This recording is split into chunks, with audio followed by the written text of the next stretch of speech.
러시아군의 우크라이나 민간인 집단 학살로 전 세계가 충격과 분노에 휩싸였습니다. 이 사태로 우크라이나 전쟁도 새로운 국면에 접어들었습니다. 국제부 호준석 기자 나와 있습니다. 어서 오십시오. 네, 안녕하십니까. 네, 먼저 지금까지 드러난 사실부터 정리를 좀 해볼까요? 네, 러시아군이 우크라이나 수도 키이우에서 퇴각을 하지 않았습니까? 네. 북부 지역 전선에서 다 퇴각하고 있습니다. 5주 만에 퇴각한 뒤에 들어가서 확인을 해보니까 그동안 확인되지 않았었던 일들이 이제 드러나고 있는 것이죠. 이 키이우와 바로 인접해 있는 부차라는 곳이 제일 피해가 큰데요. 예. 거리 곳곳에서 이제 손이 뒤로 묶이고 눈이 가려지고 이런 상태에서 사살된 시신, 뒷머리에 총을 맞은 이런 시신 18구가 발견이 됐고요. 성당 근처에서는 시신 280여 구가 집단 매장되어 있는 것이 또 밝혀졌습니다. 일부 그 피해자들은 신체 일부가 이제 절단이 되거나 또 치아가 강제로 뽑힌 흔적이 있었습니다. 이제 예. 고문이 의심되는 것이죠. 또 심지어는 14세에서 16세 청소년 시신도 있었다라고 우크라이나 정부가 밝혔고요. 러시아군이 이제 여성들을 성폭행했다는 신고와 증언도 잇따르고 있는데 심지어는 아이들이 보는 앞에서 여성을 성폭행했다라는 증언도 있었고 네. 총구를 들이대면서 위협했다 이런 증언도 있었습니다. 조금 전 지도를 다시 한번 보면서 이 지역을 좀 설명드리겠습니다.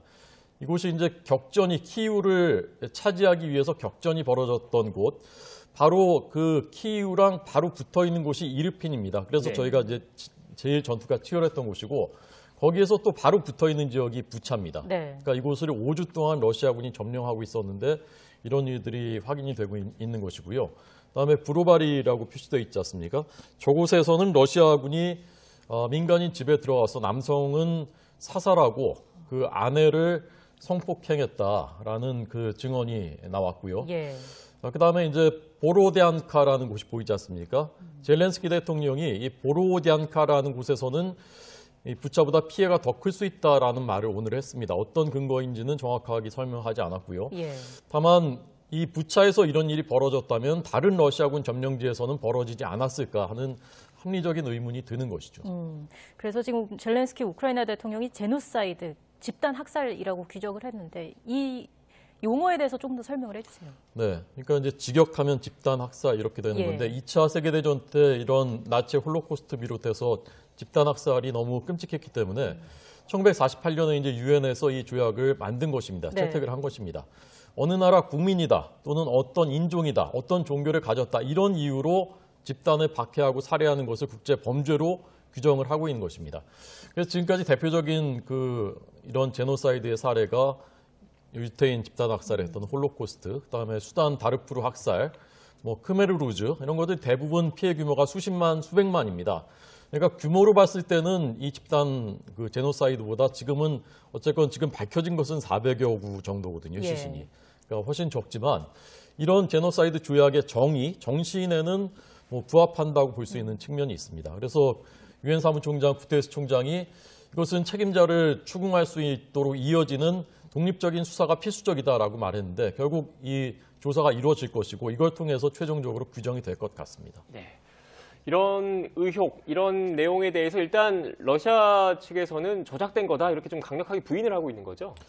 그렇습니다. 이제 우크라이나 정부가 자작극한 네. 거다. 서방 언론들을 위해서 연출한 영상인데 그게 SNS로 퍼지고 있는 거다. 그다음에 러시아군이 점령한 동안에 단 한 명도 민간인이 폭력적인 행위에 피해 받은 사람이 없다라고 이제 주장을 했습니다. 장관이 직접 얘기를 했습니다.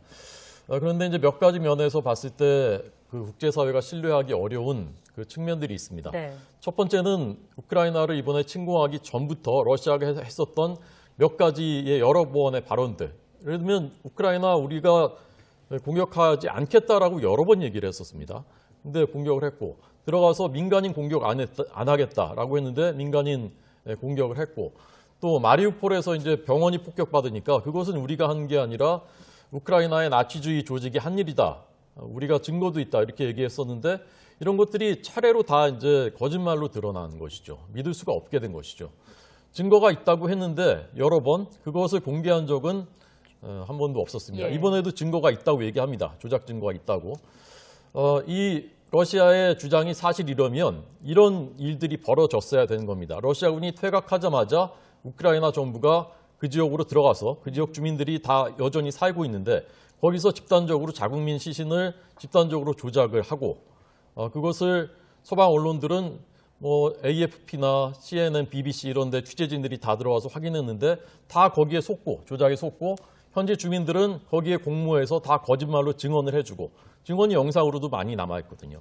근데 이런 일들이 과연 벌어질 수가 있는가 굉장히 의문스러운 일이고요.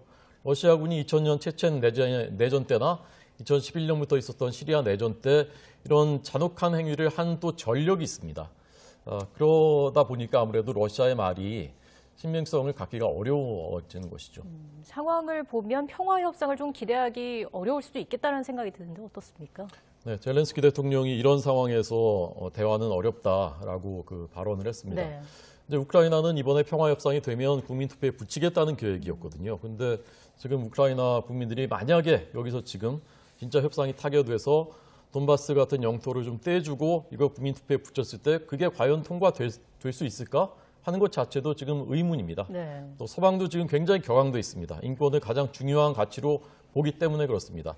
사실 이 젤렌스키 대통령이 최근에 독일을 여러 번 비난했습니다. 독일이 좀 러시아에 대해서 미온적이다, 제재에 대해서 이렇게 했었는데 독일조차도 이번에 이제 완전히 그 태도가 바뀌어서 러시아 대사관 직원들 지금 추방하고 했거든요. 그리고 또 한 가지 문제는 사실 지난주에 협상이 급진전된다고 했었는데 그 사이에 이제 이런 일들이 벌어진 겁니다. 퇴각하면서 민간인들을 또 사살하고 또 남부 쪽에는 오히려 전력을 강화하고 있습니다. 그러니까 러시아가 정말 종전 의지가 진정한 의지가 있는 것이냐라는 게 이제 의문을 갖게 되는 것이고요.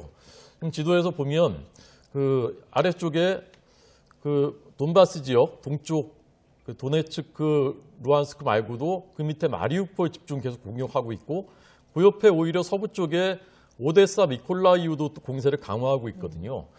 그래서 이런 걸로 봤을 때는 정말 돈바스 해방만이 목표다라는 말에도 의문이 생기고 서방은 이제 우크라이나는 무기 더 보내자, 그다음에 러시아에 대한 제재는 더 강화하자 네. 이런 기조로 가고 있는데 이렇게 되면 러시아 대응도 더 격렬해질 가능성이 있고 그래서 평화협상은 지금 미궁에 빠졌다라고 말씀드릴 수 있겠습니다. 네,